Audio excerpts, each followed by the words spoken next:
সাথে বলে, ঠিক আছে? আমিও বলবো, আপনারা বলবেন। হঠাৎ যদি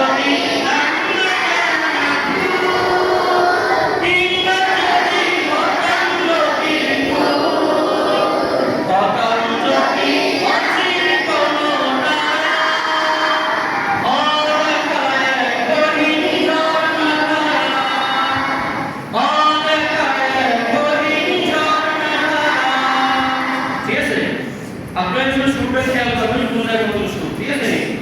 আমিও দেখে বলতেছি, আপনারা প্রয়োজনে দেখে নেবেন, ঠিক আছে? তাই আপনার শব্দগুলো কোন জায়গায় শব্দ, এটা বুঝতে সহজ হবে। অনেকে শব্দ বুঝে না দেখে বলতে পারে, ঠিক না?